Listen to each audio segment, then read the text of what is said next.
Baik, bismillahirrahmanirrahim. Assalamualaikum warahmatullahi wabarakatuh. Waalaikumsalam. Semangat pagi.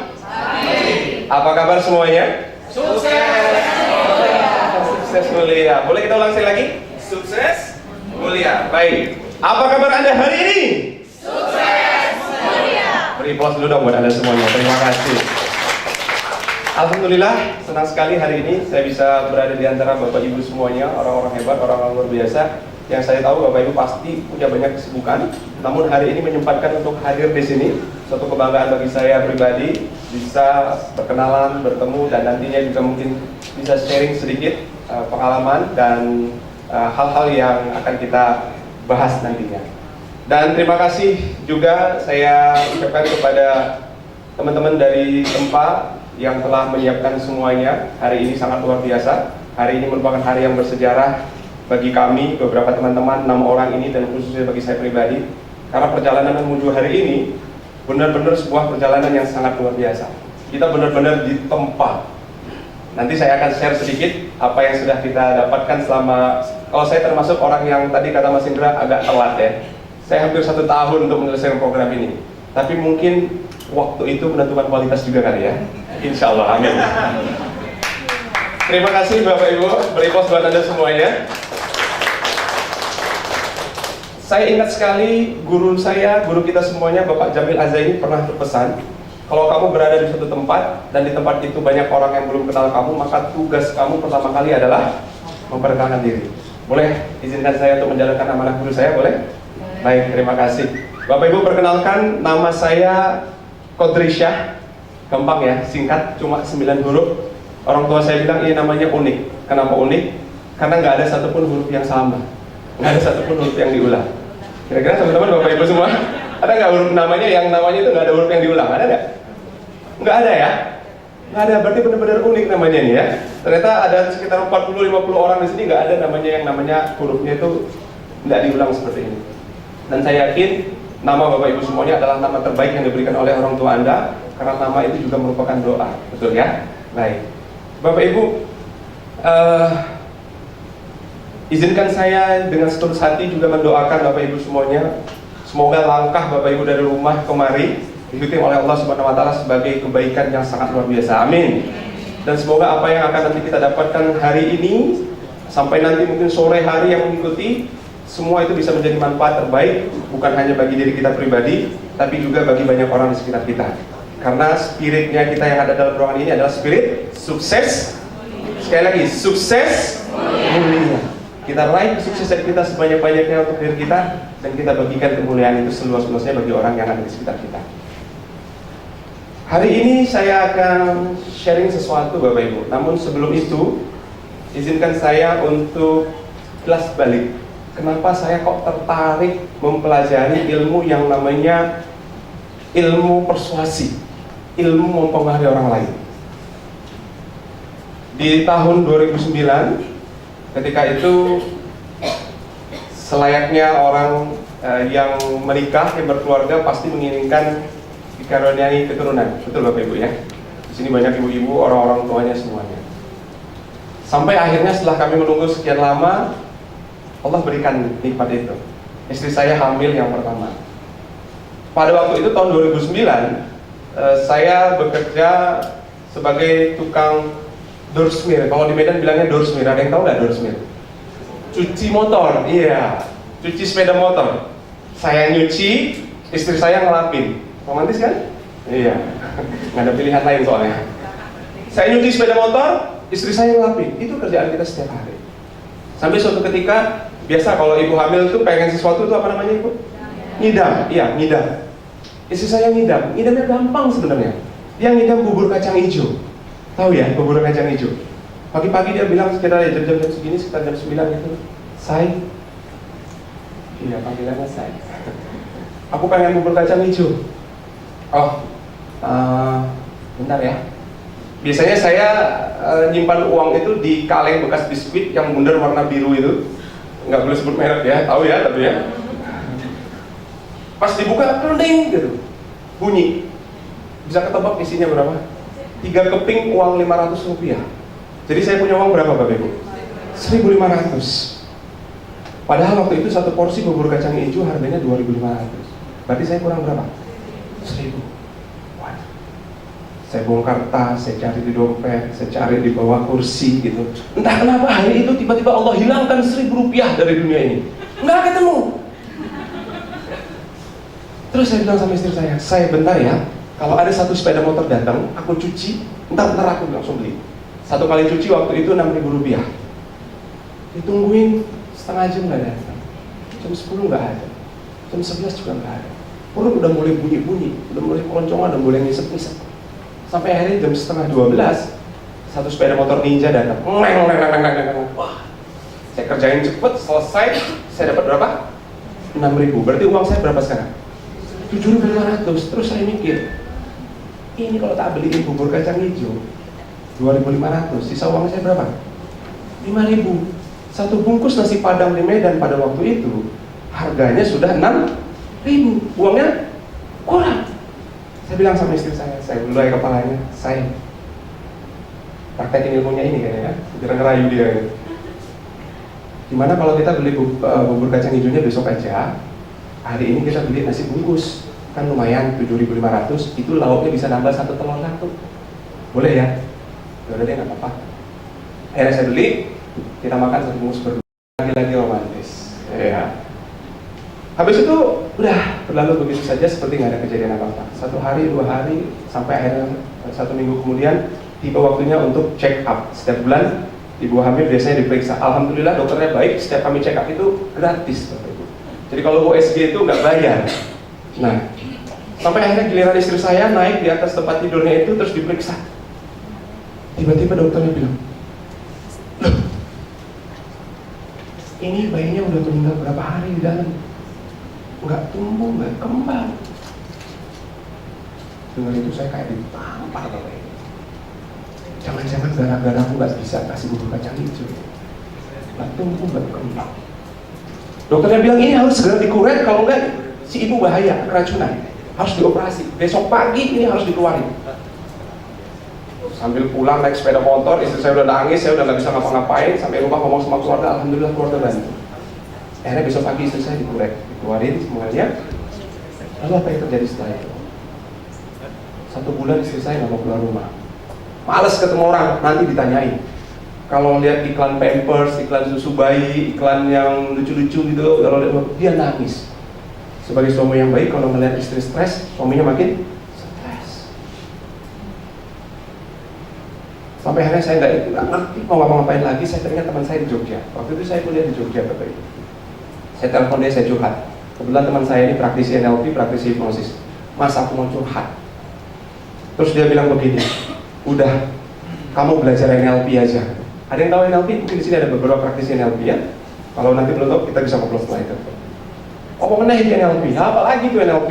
Udah, kamu cari aja di internet. Kalau kamu belajar, nih, belajar dari yang terbaik.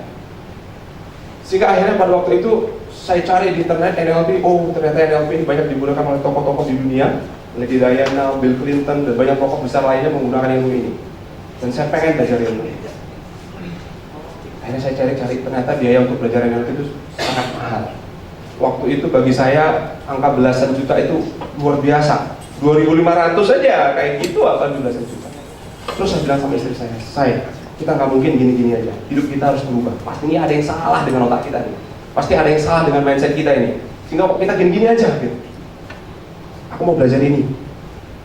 Ya udah, kalau emang kamu mau. Akhirnya dengan kebulatan tekad, Allah mudahkan jalan. Tiba-tiba orang itu datang ke saya, kamu bisa cetak brosur nggak? Oh bisa.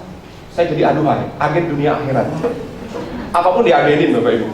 Sampai akhirnya terkumpul dan alhamdulillah saya dapat bantuan dari teman saya, dia pengusaha travel, ya kan?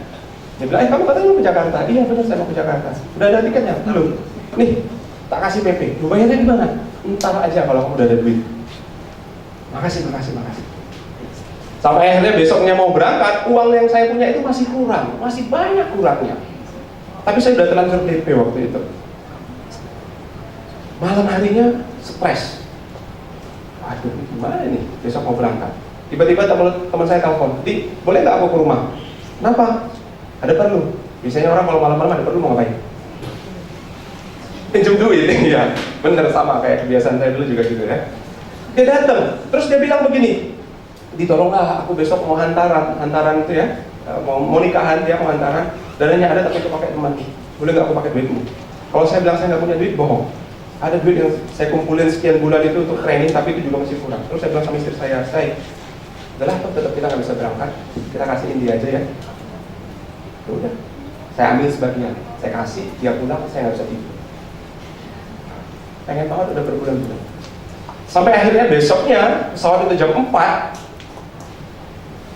jam 9 itu belum ada tanda-tanda.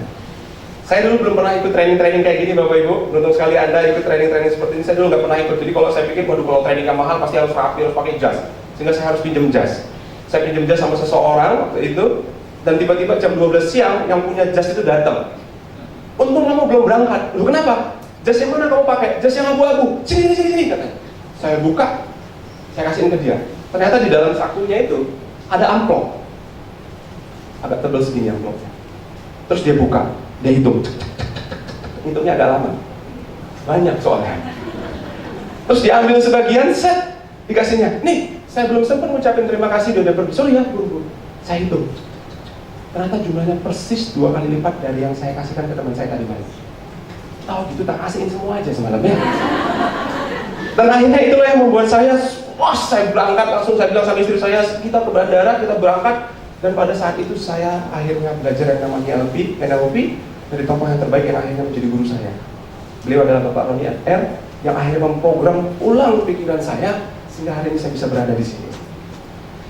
Dan tepuk tangan dulu dong buat Anda semuanya. Dan kemudian di tahun 2011 saya ketemu dengan seseorang yang sangat istimewa, sangat luar biasa, yang membuat saya bukan hanya peduli pada diri saya sendiri, tapi juga peduli kepada orang lain, belajar untuk peduli pada orang lain. Beliau adalah guru saya dan guru kita semuanya, Bapak Jamil Azaini. Tepuk tangan dulu dong buat Pak Jamil Azaini. Dan alhamdulillah perjalanan itu membawa saya ketemu pada seseorang yang sangat luar biasa, bagaikan seorang Raja Midas yang menyentuh apapun menjadi emas, yang menempa para trainer tanya luar biasa, yang hari ini juga menempa saya sampai hari ini. Dan saya bersyukur sekali bisa belajar dari beliau. Beli aplaus untuk Mas Indrawan Nugroho. Terima kasih. Dari tokoh-tokoh itu, dari orang-orang itu, dari semua pengalaman-pengalaman itu, akhirnya saya praktekin untuk dari diri saya sendiri. Akhirnya saya praktekin untuk kehidupan saya, dan saya mulai merasakan perubahan. Alhamdulillah beberapa liputan-liputan tentang kami, tentang kita, mulai orang mencari perhatian. Alhamdulillah juga beberapa perusahaan juga telah mempercayakan kepada kita untuk sharing pengalaman tentang bagaimana kita bisa mengubah sesuatu yang biasa-biasa aja menjadi luar biasa. Ketika saya menjadi seorang tukang doorsmith, saya merasa bahwa saya nggak punya modal untuk jadi pengusaha hebat. Saya nggak punya relasi untuk menjadi pegawai negeri yang wow gitu. Satu-satunya cara yang harus saya lakukan adalah saya harus bisa mempengaruhi orang lain untuk mau membantu saya mencapai apa yang saya inginkan. Dari itulah kita belajar Bapak Ibu, dari NLP, hipnosis, corporate hypnosis, dan lain sebagainya, serta pengalaman serta uji coba di lapangan. Saya menemukan sesuatu yang ternyata simple dan sederhana, yang saya sebut dengan persuade trick. Apa itu persuade trick? Persuade trick itu adalah tentang bagaimana kita mempengaruhi orang lain. Terdiri dari 2 kata, persuade dan trick. Persuade itu bagaimana kita membujuk, bagaimana kita berusaha meyakinkan orang lain, dan trik adalah cara. Simple, sederhananya adalah persuade trik, bagaimana cara berpikir, cara bersikap kita untuk bisa membuat orang melakukan sesuatu yang kita inginkan, dan dia melakukannya dengan sukarela bahkan tanpa kita minta. Bapak Ibu, saya ingin tanya kepada Anda semuanya, yang di sini berprofesi sebagai sales ada?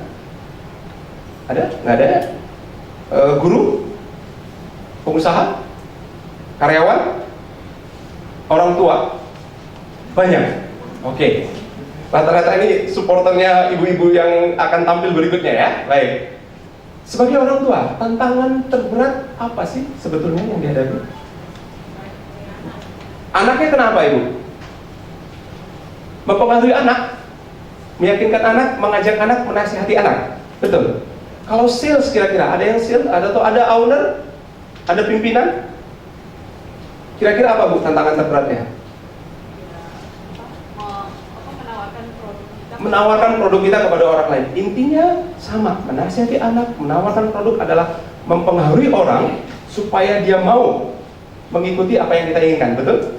Apakah itu membeli, apakah itu anak akhirnya mau melakukan apa yang kita nasihati, atau kita sebagai pimpinan, anggota kita mau mengerjakan apa yang kita inginkan, betul Bapak Ibu? Nah, maka siapapun kita, apapun profesi kita butuh ilmu mempengaruhi orang lain, setuju? Setuju. Dan ilmu mempengaruhi orang lain yang sangat simpel, sederhana, dan sangat efektif adalah yang akan kita share hari ini. Dari berbagai macam literatur, pengalaman, kita akan simpulkan beberapa prinsip dan teknik yang akan saya sharingkan nanti. Karena kita semua butuh yang namanya mempengaruhi orang lain. Selama kita masih butuh uang, kita butuh orang membantu kita butuh seks, kita butuh dihargai, kita butuh dihormati, maka kita butuh mempengaruhi orang lain.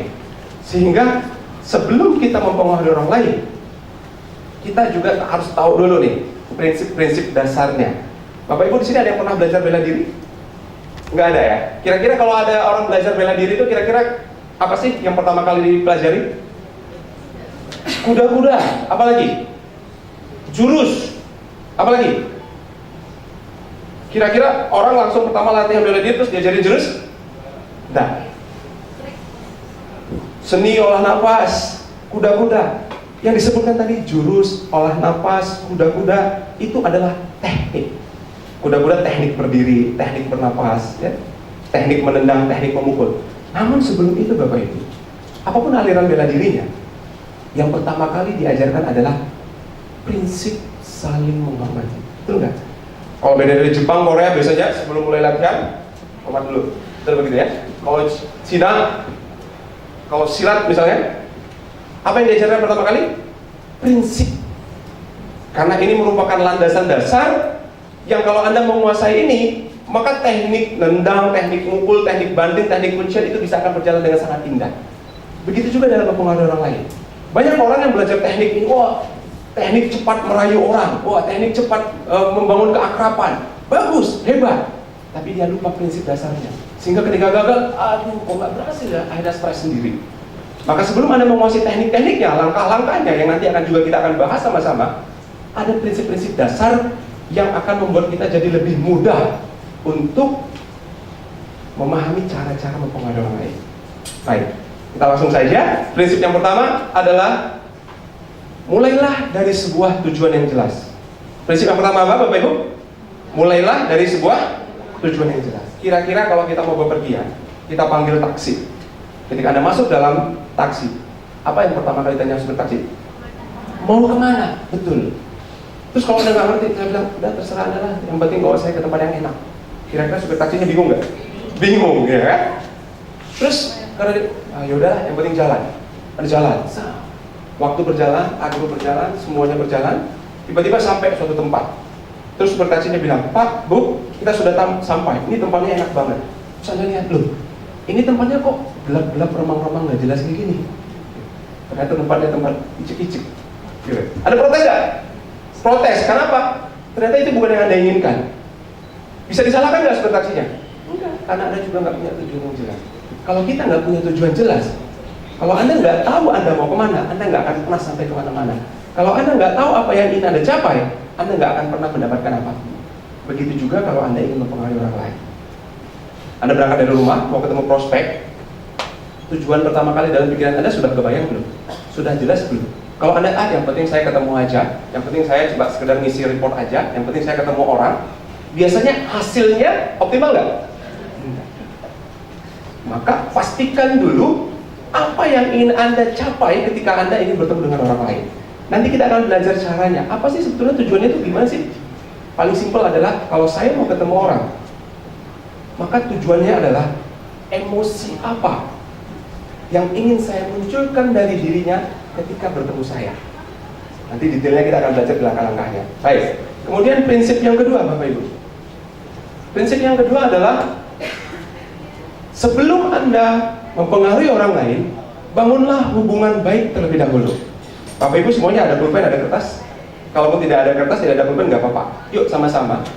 Coba Anda ingat lagi, kalau Anda bisa tulis, Anda tulis satu nama yang orang itu adalah orang yang sangat akrab, sangat dekat dan punya hubungan baik dengan Anda. Bukan suami Anda, bukan anak Anda, bukan pacar Anda, orang lain. Yang orang itu sangat dekat dan punya hubungan baik dengan Anda. Sudah disimpan satu nama? Baik. Sekarang, yang kedua, Anda bayangkan atau Anda tuliskan satu nama orang yang hubungannya biasa-biasa aja. Nggak terlalu dekat, jarang-jarang ketemu, gitu. Biasa-biasa aja. Sudah disimpan satu nama? Sudah. Yang ketiga, orang yang mungkin hubungannya dengan Anda nggak terlalu baik. Ya mungkin nggak berantem juga sih, tapi nggak baik. Oke, sudah ada berapa nama sekarang? 3 nama.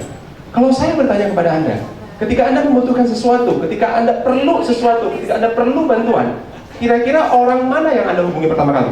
1, 2, 3, yang mana? Orang pertama. Kemudian saya mau bertanya lagi kepada Anda, kira-kira dari 1, 2, 3 yang kemungkinan paling besar mau menolong dan membantu Anda, yang mana? 1. Kira-kira kenapa? Karena punya hubungan yang baik. Karena Anda sudah punya hubungan baik dengan orang itu, maka orang itu akan mudah percaya kepada Anda, betul?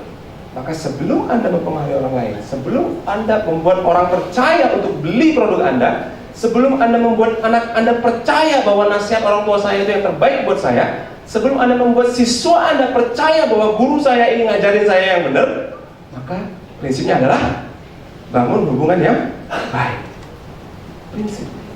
Kemudian prinsip yang ketiga, Bapak Ibu, ini yang sering nih. Waktu itu saya melatih guru-guru di salah satu daerah terpencil di Pulau Sumatera. Guru-gurunya bilang begini, aduh Pak, ampun Pak, kepala saya pusing sekali Pak, anak-anaknya nggak bisa diatur. Sering dengar kalimat kayak gitu nggak Ibu guru? Sering. Manajernya bilang, waduh ampun anggota saya ini bebal-bebal semua otaknya, nggak bisa dibilangin, nggak bisa diatur. Sering dengar kalimat kayak gitu. Tapi tiba-tiba ada seorang guru yang masuk ke kelas itu, dan ternyata anak-anak itu semuanya asik, riang, mau melakukan apa yang diperintah guru, bahkan nilai mereka bagus-bagus. Yang tadinya kata guru itu adalah ini anak-anak nggak bisa diatur, sama guru itu kok dia mau nurut semuanya. Artinya apa kira-kira? Apakah siswanya yang nggak bisa diatur atau gurunya yang nggak tahu caranya ngatur? Gurunya yang nggak tahu caranya ngatur. Tim ini hasilnya jelek banget. Yang kata manajer sebelumnya ini adalah orang-orang yang nggak bisa diatur. Tiba-tiba datang orang baru, prestasinya kok langsung bagus. Apakah kelompok orang ini yang nggak bisa diatur atau si manajernya yang nggak tahu caranya ngatur? Manajernya yang nggak tahu cara ngatur. Maka prinsipnya adalah tidak ada orang yang tidak bisa dipengaruhi. Yang ada adalah persuader yang kurang fleksibel. Ketika satu cara belum berhasil, lakukanlah dengan cara yang lain sampai berhasil. Dan ketika cara itu berhasil, pertahankan cara itu sampai cara itu nggak berhasil lagi. Ya, kita nanti akan kupas tuntas bagaimana langkah-langkahnya. Ketika prinsip-prinsipnya sudah kita kuasai, dasar pemikirannya sudah kita pahami, maka untuk melakukan teknik akan jadi lebih mudah. Betul? Persuasi itu seperti sebuah permainan. Maka kalau Anda mau memenangkan sebuah permainan, maka kita harus tahu aturan mainnya. Betul? Kita harus tahu tujuan permainannya apa. Betul? Maka ada 2 langkah kunci, ada 2 aturan main, ada 2 permainan yang harus kita menangkan di dalam sebuah persuasi atau ketika kita ingin mempengaruhi orang lain. Saya sebutnya dengan inner game dan outer game. Kita mulai dari sesuatu yang pertama, yang sangat penting sekali, yaitu yang namanya dengan inner games. Bapak Ibu, inner games ini adalah sesuatu yang berkaitan dengan diri kita sendiri. Bagaimana caranya kita bisa memenangkan diri kita sendiri. Seorang sales gagal menjual bukan karena produknya nggak bagus, bukan karena jasanya yang nggak berkualitas yang hebat, tapi karena bisa jadi si salesnya nggak punya identitas diri yang baik, nggak punya kepercayaan diri yang baik, sehingga akhirnya dia gagal. Bukan karena gurunya nggak tahu teknik mengajar, bukan karena gurunya nggak lulus kurikulum training kurikulum, bukan, tapi karena gurunya yang nggak punya karakter yang baik sebagai seorang guru. Maka inner games ini penting sekali kita kuasai. Kita akan belajar di sini mindset, belief, bagaimana kita bisa menjadi seorang yang berpribadi sangat hebat, yang bisa mempengaruhi siapapun. Untuk bisa memenangkan inner game, pertarungan di dalam diri kita sendiri, ada beberapa langkah yang harus kita lakukan. Yang pertama adalah kembali ke prinsip yang pertama. Tujuannya harus jelas. Saya ketemu orang itu mau ngapain? Saya mau mau menyampaikan sesuatu kepada bawahan saya, kepada anak saya, kepada guru saya, kepada murid saya, itu apa tujuannya? Harus jelas di pertama. Kemudian, ini yang sangat penting, tentukan identitas diri. Kalau kita seorang guru, saya ingin menjadi guru yang seperti apa? Kalau saya seorang orang tua, saya ingin jadi orang tua yang seperti apa? Kalau saya pimpinan, saya ingin jadi pimpinan yang seperti apa? Kalau saya seorang sales, saya ingin menjadi seorang sales yang seperti apa? Kalau saya seorang pegawai, saya ingin menjadi seorang pegawai yang seperti apa? Ini harus dijelaskan, harus ditanamkan dalam diri kita, harus kita memberikan sebuah identitas dalam diri kita. Banyak cara yang bisa kita lakukan. Ada dengan cara yang paling mudah adalah repetition, mengulangi sesuatu yang kita akan latihkan sama-sama nanti, dan juga melalui installation. Karena waktu kita sangat terbatas, saya akan memberikan contoh satu saja, boleh? Bagaimana kita bisa menentukan identitas diri kita dengan repetition, dengan mengulangi self-talk. Mohon maaf Bapak, boleh bantu saya untuk maju ke depan sebentar? Baik, terima kasih, beri applause dulu dong buat Bapak yang sangat luar biasa. Dengan Pak siapa? Aditya. Pak Aditya, Pak, kita lakukan dengan sangat cepat dan mudah. Baik, Bapak. Bapak boleh tangannya seperti ini? Baik. Nanti saya akan menekan ke bawah. Bapak tahan sekuat-kuatnya secara fisik, boleh? Boleh. Baik. Bukan sedang adu panco ya Pak ya, tapi saya akan tekan, Bapak tahan sekuat-kuatnya. Baik. Kita mulai ya. Siap? Tahan Pak. Oke. Oh ya, berat. Wah. Badannya lebih gagah beliau, pantas tenaganya kuat sekali. Baik. Yang kedua Pak, saya akan tekan dengan tekanan yang sama.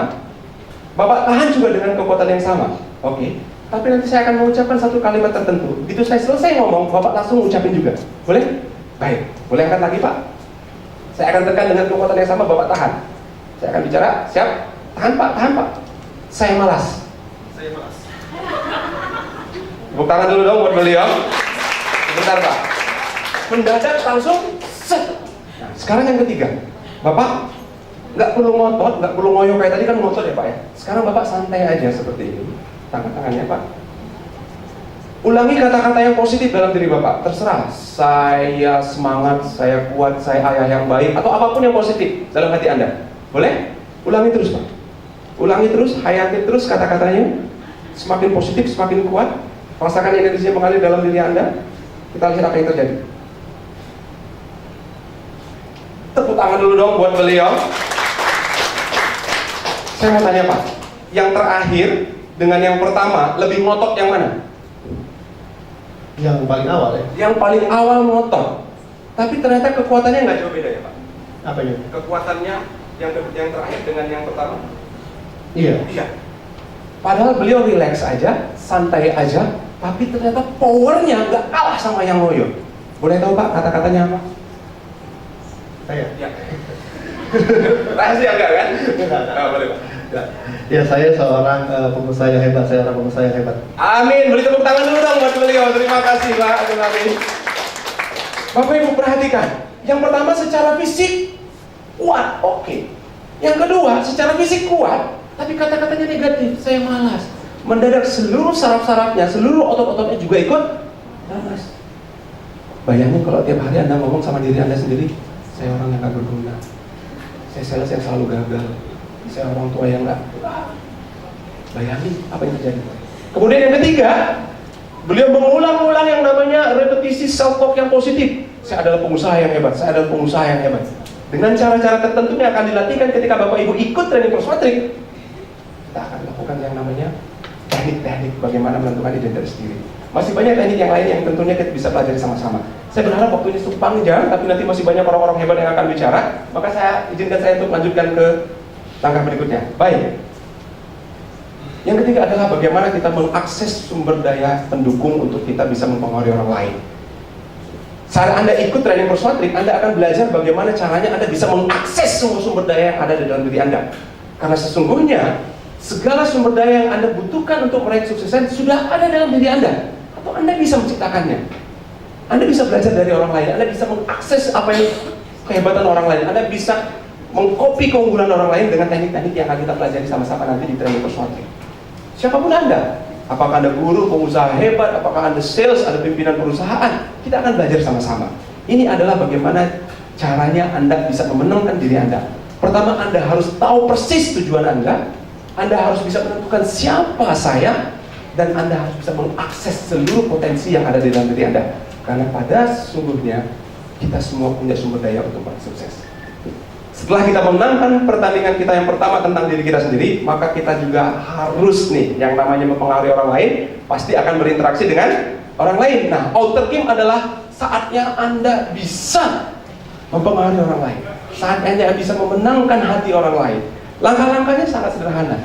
Dari berbagai macam pengalaman literatur, kita akhirnya simpulkan ada 4 langkah mudah saja, yang kalau Anda lakukan itu kurang dari 7 menit, Anda bisa mempengaruhi orang lain untuk melakukan apapun yang Anda inginkan. Yang pertama, pusatkan perhatian subjek Anda. Bayangin kalau Anda datang, Anda sedang meeting, ya kan? Anda sedang presentasi, tiba-tiba direkturnya ataupun manajernya atau siapapun yang ketika Anda berbicara, oh maaf Pak, sebentar.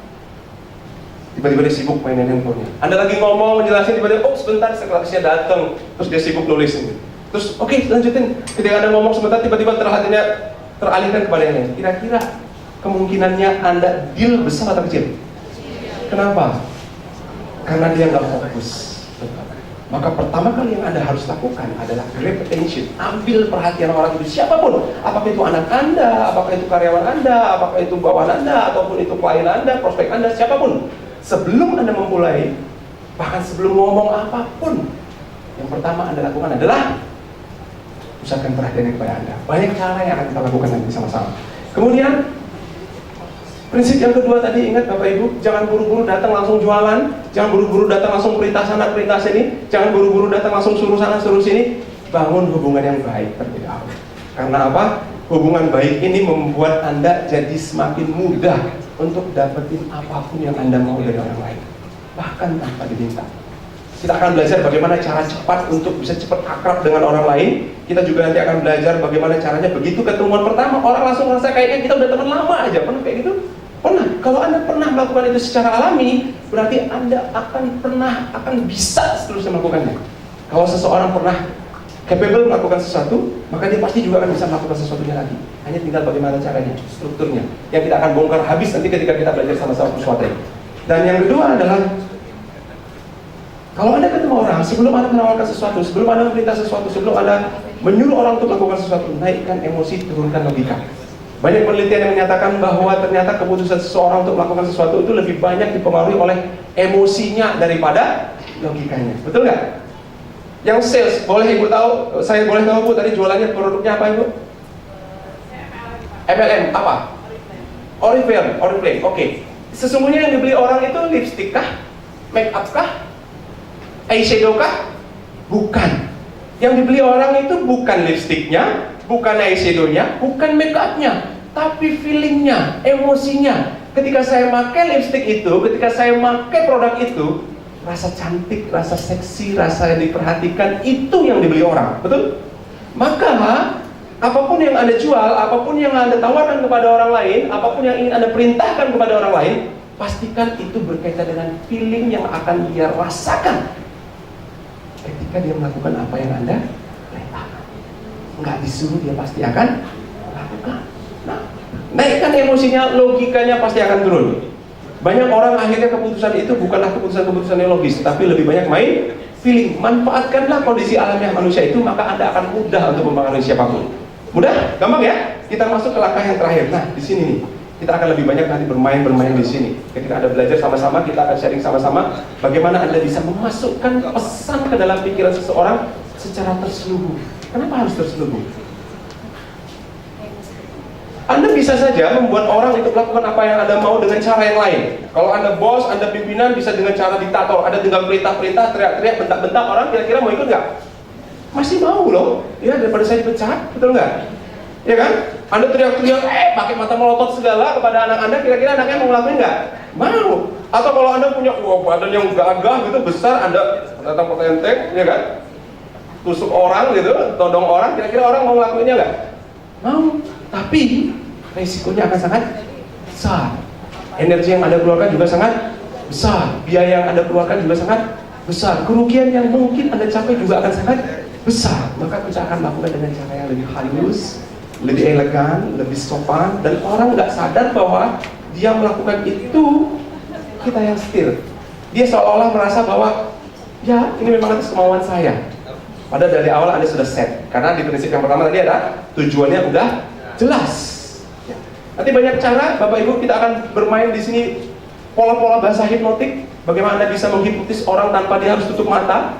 Bagaimana Anda bisa membuat seseorang melakukan apa yang Anda mau dan dia merasa fun aja, enjoy aja. Nanti kita juga akan belajar bagaimana caranya membingkai sebuah permasalahan, memframe sebuah permasalahan.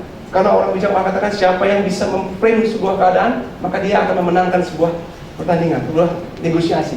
Kita akan belajar yang namanya nanti frame control. Kita akan dalam situasi seperti apapun kita bisa memframe-nya.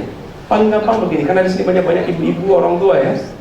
Saya itu istri saya kalau pagi atau bahkan bukan pagi itu, kapan saja kalau saya berada di tempat tidur, begitu saya bangkit dari tempat tidur, istri saya ngomel. Dia bilang begini, ayah ini begitu naik tempat tidur, spray bisa terbang kemana-mana. Bapak-bapak ada yang kayak gitu nggak ya? Saya nggak ngerti juga kenapa saya kalau saya naik tempat tidur itu spray langsung berantakan gitu, sehingga dia capek lagi nyapein.